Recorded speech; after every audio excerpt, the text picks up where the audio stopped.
In this video, I'm going to do another organizational. This one is from the past, from the Vietnam War. It is a North Vietnamese or VC Sapper Battalion.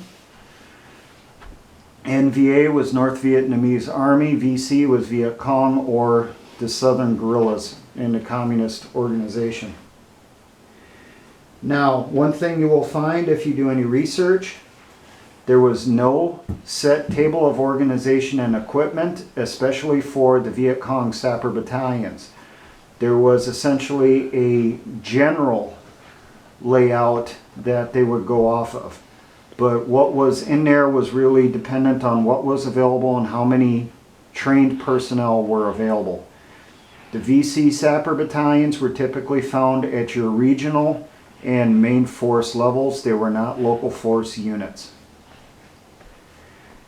And for the main force battalions, the cadre for them, the leadership, was predominantly North Vietnamese, or at least trained in North Vietnam and then sent back south.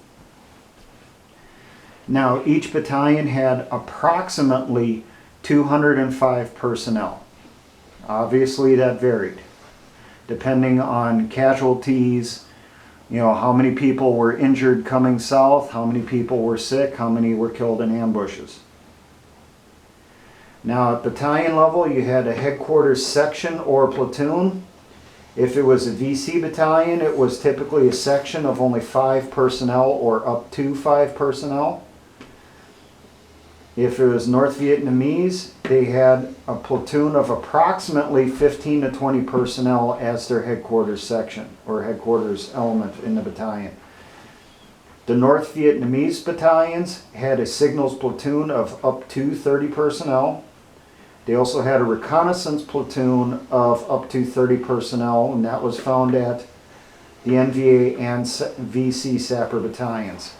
Now, the recon platoon, their job was to find out every piece of information possible and then some on the target before the mission began. They wanted to know everything.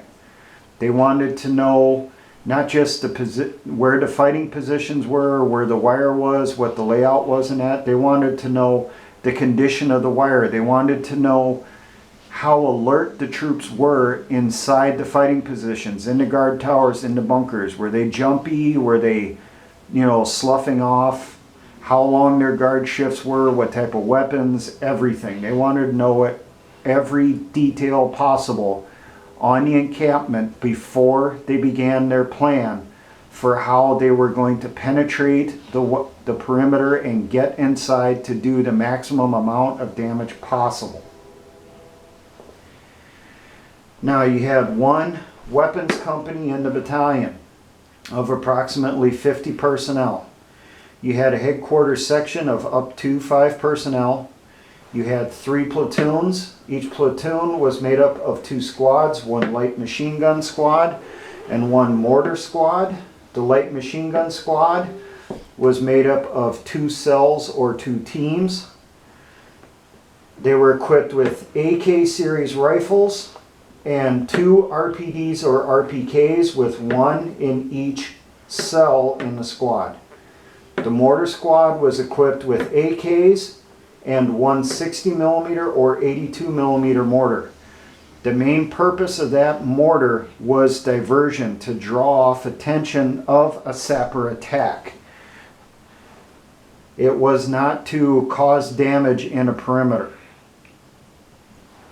I do want to do a video on VC and NVA sapper tactics. It is a very interesting subject. I highly recommend you look into it.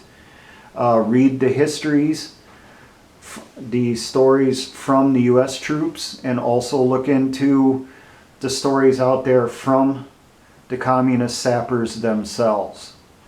There's a lot of good information in there to learn. And some of the stuff you will learn will really surprise you. I know it did me when I was reading through it. That's why I want to do it as a separate video. Now, there is a note that in some weapons companies, some battalions also had 57mm or 75mm recoilless rifles and some also had flamethrowers. So those could be additional personnel in one of the platoons, or possibly one of the platoons was equipped with those weapons. It's kind of hard to tell. Now, the main force of the battalion, the Sapper Companies, there was 3 Sapper Companies in each Sapper Battalion. Each company had a headquarters section of up to 5 personnel. There was 3 platoons in each company of between 15 to 20 personnel. Each platoon was made up of 3 squads.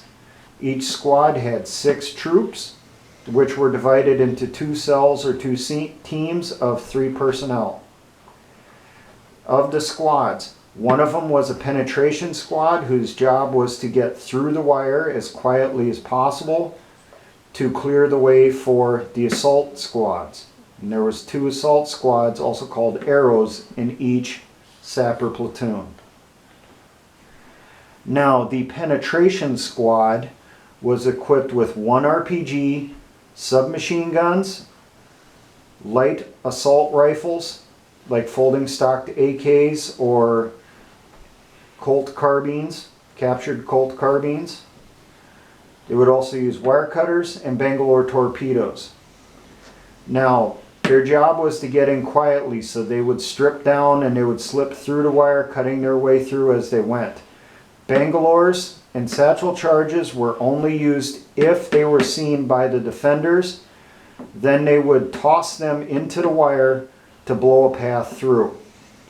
They would not traditionally go through and do the Bangalore drill of slipping it underneath the wire. They would chuck it in there like it was a spear, from what I read. Now, the assault squads, or the arrow squads, were equipped with AKs, 2 RPGs, satchel charges, grenades, and pole charges. The satchel charges were for destroying fighting positions and important locations inside the installation, like the radio rooms, the headquarters, the armories, supply depots. They would toss them into troop bunkers. Same with the grenades. The pole charges. The pole charges were primarily made of lengths of bamboo with multiple grenades tied up at the end, and the fuses were all tied together to one pull cord. The sapper would yank that cord, pulling the pins out of the grenades. Then they would take that pole charge and they would put it into the firing ports of the bunkers, where they would detonate inside the bunker or right in front of it, injuring everyone inside.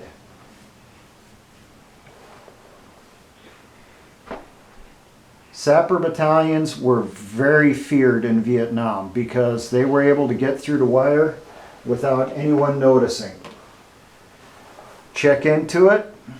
Like I said, especially the tactics, it is something we definitely need to know.